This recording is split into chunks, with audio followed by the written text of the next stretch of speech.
Bonjour, je suis Ethel Côté de l'entreprise sociale Mécénès, impliquée dans notre communauté depuis plus d'une trentaine d'années. Ça me fait grandement plaisir de vous présenter ce webinaire sur la gouvernance et la capacité du réseau, mais avec la thématique du leadership. Et pourquoi c'est moi?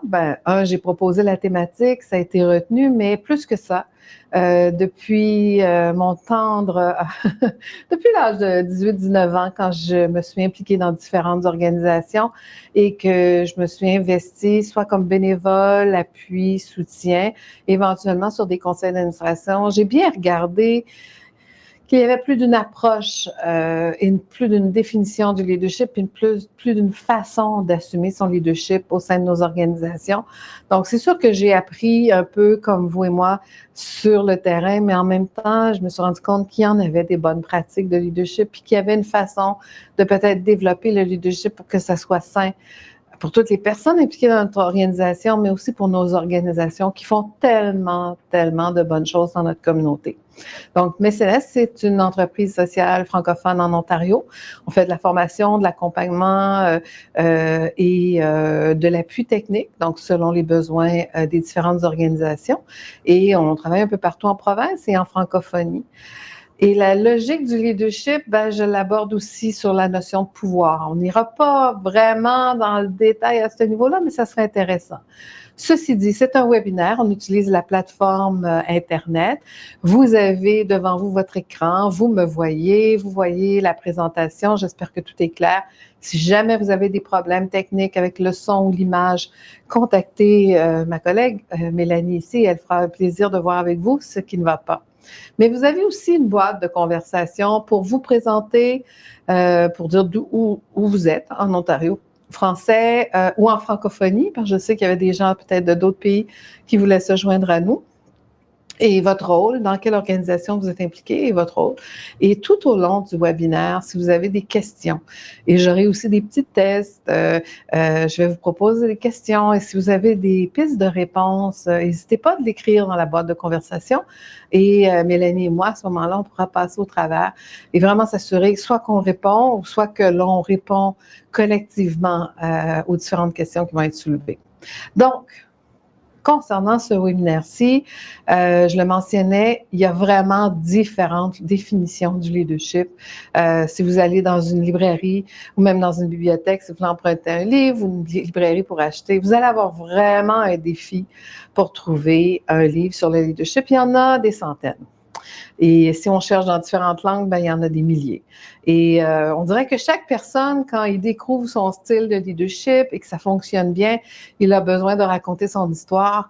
Et il y a vraiment de belles histoires de leadership d'hommes et de femmes de tous les âges, dans tous les secteurs d'activité. Dans le cadre de ce webinaire-ci, assurément, je vais m'inspirer de nos pratiques, mais je vais aussi ouvrir sur des notions de base, sur des définitions.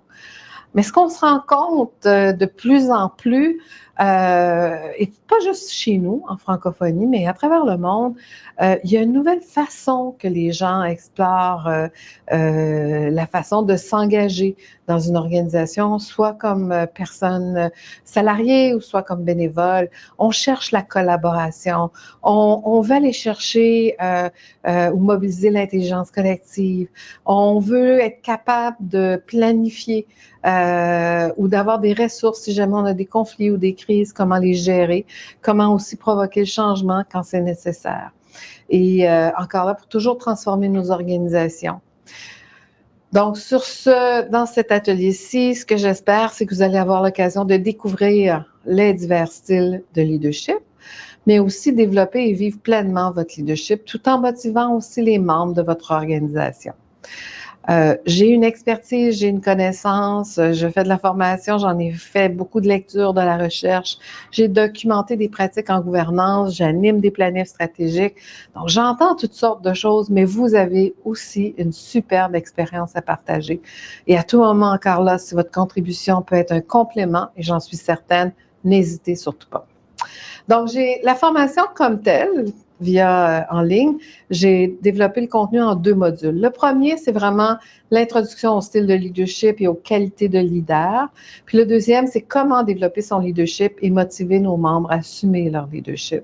Donc, parfois, nous, on peut jouer un rôle de leader au sein de notre organisation, mais on peut aussi jouer un rôle qui va faciliter d'autres personnes à prendre leur place, à assumer leur rôle de leadership. Et en francophonie, depuis longue date, il y a plus d'une lutte. Et tout récemment, même la lutte au niveau de la résistance nous mobilise dans la diversité de notre leadership. Et on pourra explorer ça aussi un peu plus tard dans la formation. Donc, le module 1, introduction au style de leadership et aux qualités de leader.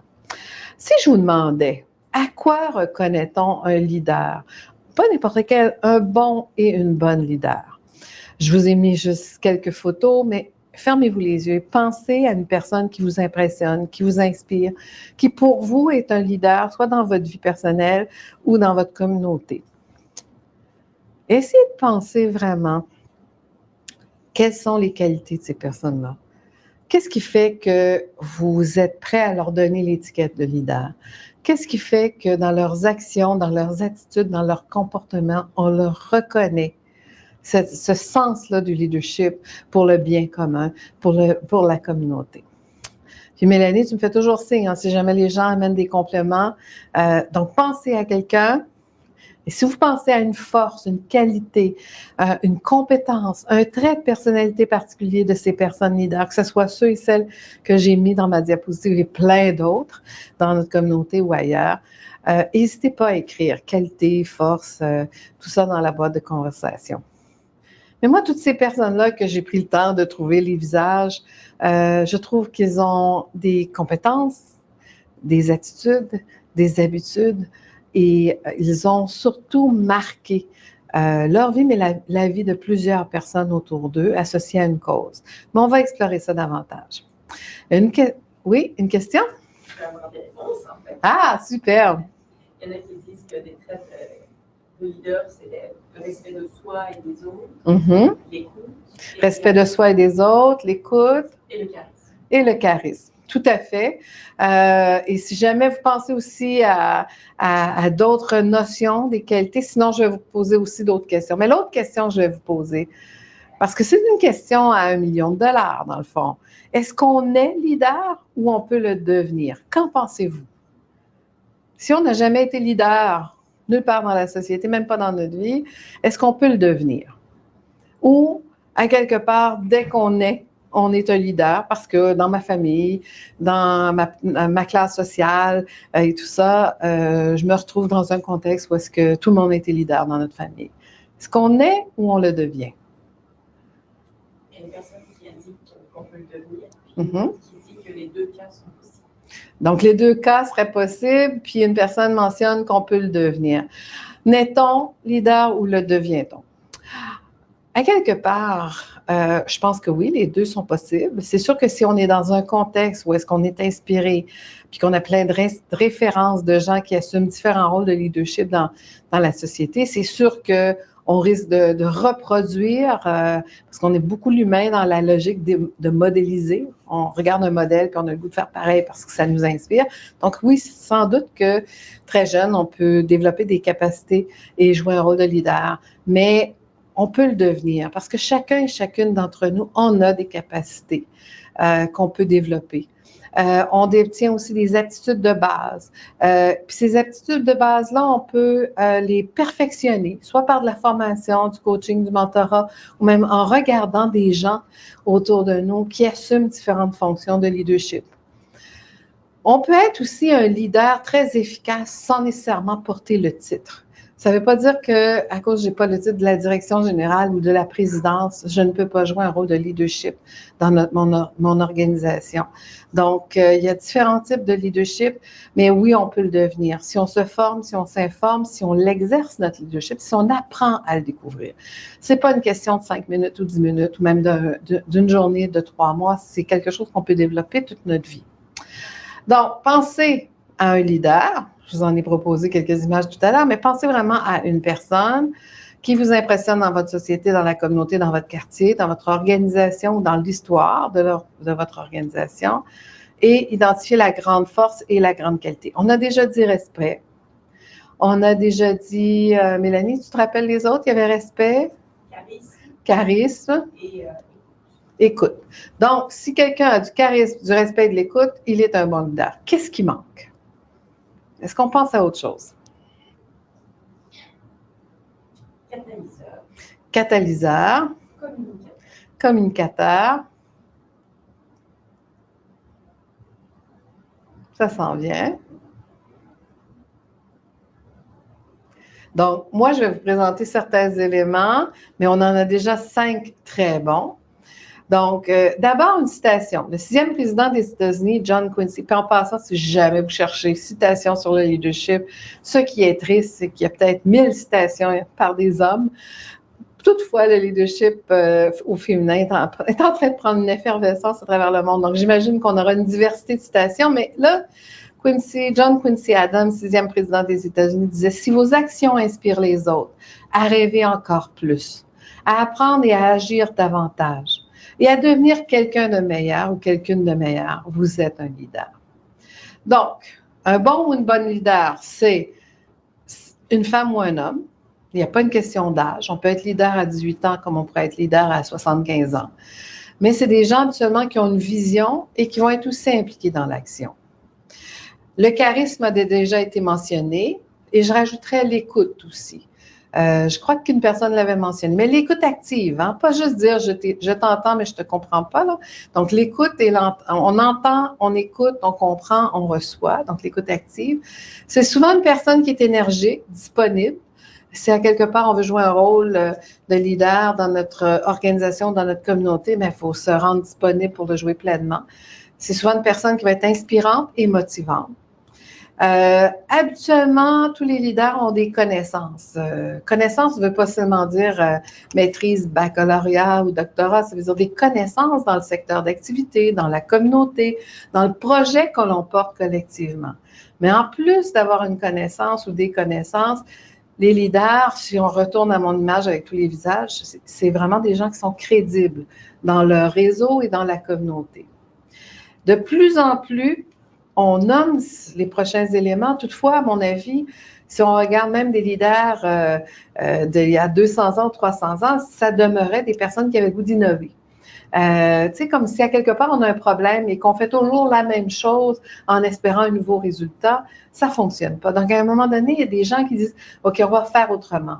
On va, pour tel problème, on va arrêter de faire la façon qu'on le faisait depuis très, très longtemps. On va le faire autrement. On va innover. » Donc, c'est des personnes aussi qui vont avoir le goût d'innover pour vraiment répondre plus aux besoins émergents, aux besoins actuels de notre communauté. C'est des personnes qui vont prendre le temps de reconnaître la part des autres. Pas juste se mettre à l'avant-scène puis de dire « Ah, c'est moi qui fais tout et je parle au je ». Mais c'est des personnes qui vont parler au nous et qui vont reconnaître la part des personnes dans leur équipe qui contribuent au projet. Ils vont aussi prendre le temps d'appuyer les bonnes idées. Donc, ça veut dire que oui, un leader peut avoir des bonnes idées, assurément, mais il va être à l'écoute. Il va être sensible à entendre les autres idées aux alentours de lui et prendre les meilleures. Et qui sait, un mariage entre son idée et l'idée d'une personne peut devenir encore une meilleure idée. Mais c'est encore plus que ça.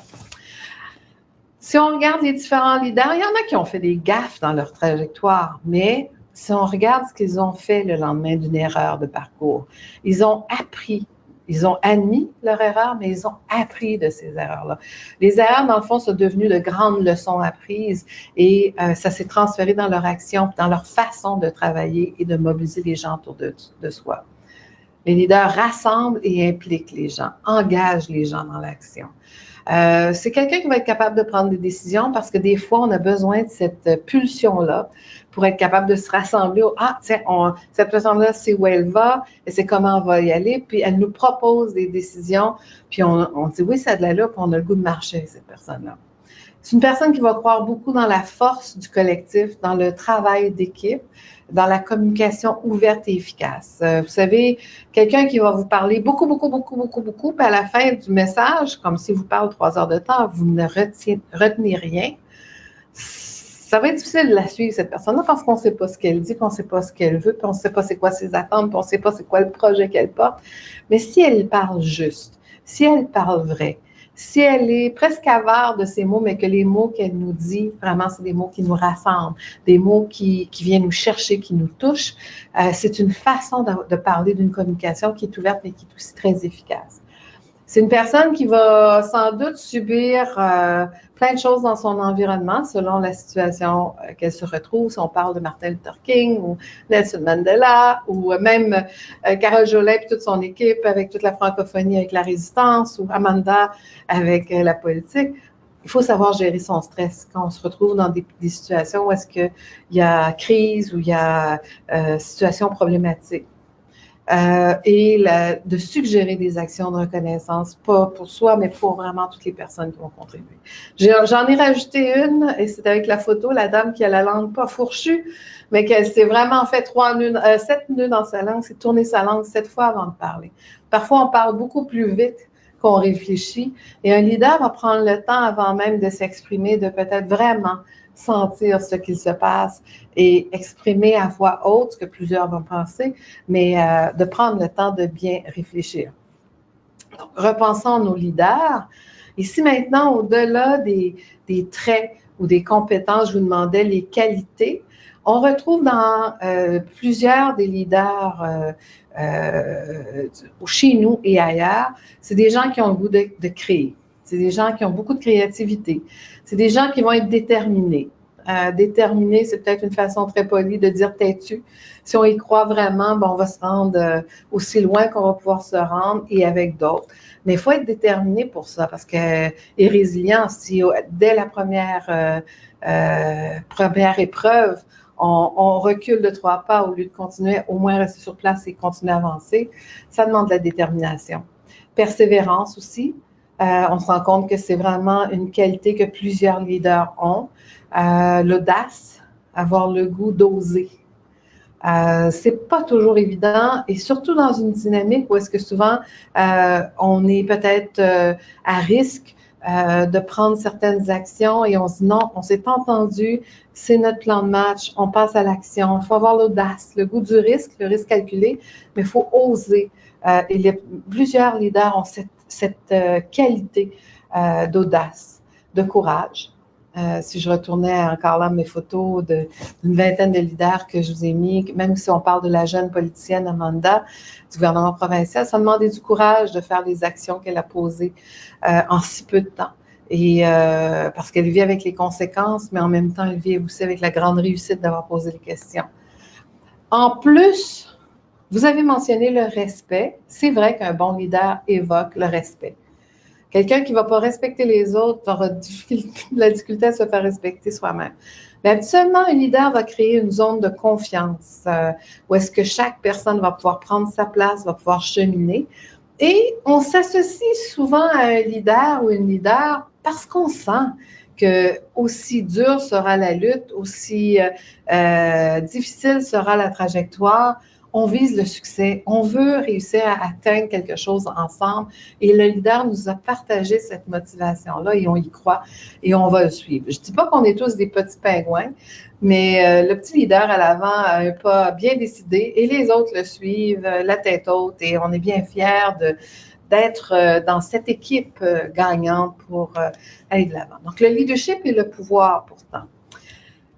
Ça, on ne s'est pas créé beaucoup d'espace pour en parler en francophonie. Ailleurs, dans plusieurs pays, on en parle. On ne parlera jamais juste de leadership, tout ça. On va toujours associer le leadership au pouvoir. Si je vous demandais comment les leaders, puis là, pas trop loin, là, je ne veux pas vous amener aussi loin que l'international, mais les leaders de chez nous, dans la francophonie ontarienne, dans votre organisation, comment ils jonglent avec le pouvoir? Est-ce qu'il y a un pouvoir? Comment les leaders prennent ce pouvoir, gèrent ce pouvoir, quelle sorte de pouvoir ils prennent ou ils ont dans notre communauté. Je ne sais pas, Mélanie, on va attendre, on va laisser les gens voir s'ils veulent répondre à la question. Si on associe leadership et pouvoir, de quoi parle-t-on? Est-ce qu'il y a des choses en ligne? Pas encore? Gênez-vous pas, hein? Toutes les idées sont bienvenues. Je travaille avec un groupe depuis 5 ans, c'est le Quartier du Monde. On travaille dans 8 différents pays, donc moi au Canada, et on est en Bolivie, Colombie, Maroc, Sénégal, Mali, France. Et on a travaillé sur l'empowerment, l'autonomisation des personnes, particulièrement des femmes. Donc, on fait du développement communautaire, mais avec perspective de genre. Donc, on ne travaille pas juste avec les femmes, on travaille avec les hommes et les femmes dans les organisations, dans les coopératives, dans les entreprises sociales, dans la communauté, qui se questionnent sur comment vraiment créer l'autonomisation des personnes, créer de la richesse collective, améliorer la condition de vie de chacun et chacune, mais aussi comment vivre ce pouvoir-là, comment se le partager. Ça pourrait être tout un webinaire en soi de se questionner sur le pouvoir, sur la gestion du pouvoir.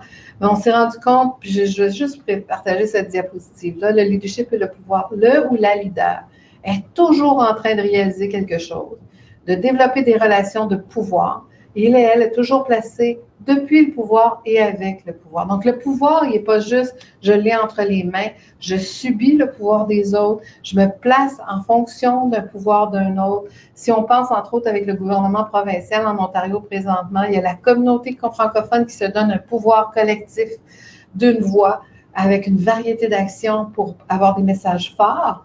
Donc, on assume un leadership collectif et on a pris un pouvoir collectif comme communauté, puis on défend des causes qui nous semblent justes, que ce soit l'université, que ce soit le commissariat aux langues officielles, que c'était l'hôpital Montfort, l'éducation en français il y a bien des années, le financement de nos organisations. Donc, le pouvoir, il est vraiment en nous et autour de nous. Mais ce qui est vraiment important quand on parle de développement communautaire, développement des organismes communautaires, où est-ce qu'il y a des hommes et des femmes qui se retrouvent à gérer nos organisations, à y travailler, c'est que cette notion-là de pouvoir, il faut peut-être commencer à y penser pour que ce soit une notion de pouvoir créatif, constructif, où est-ce qu'il y aura vraiment un dialogue entre les hommes et les femmes dans nos structures. Parce que oui, nous, on n'a pas fait une étude en Ontario français, mais l'ONN, Ontario Non-Profit Association, a fait une étude auprès de dizaines, je ne sais pas, des centaines d'organisations communautaires en Ontario. Et quand je la lisais, je nous reconnaissais dans cette étude-là. On voyait réellement une disparité entre les hommes et les femmes dans les organisations communautaires, dans les organismes de bienfaisance. Pourtant, on est majoritaire, les femmes, dans ces structures-là, comme bénévoles et même sur les conseils d'administration. Mais souvent, on ne fait pas le saut pour assumer certains rôles de leadership. Oui, plusieurs le font, mais plusieurs ne le font pas comparativement au nombre de femmes impliquées dans nos organisations.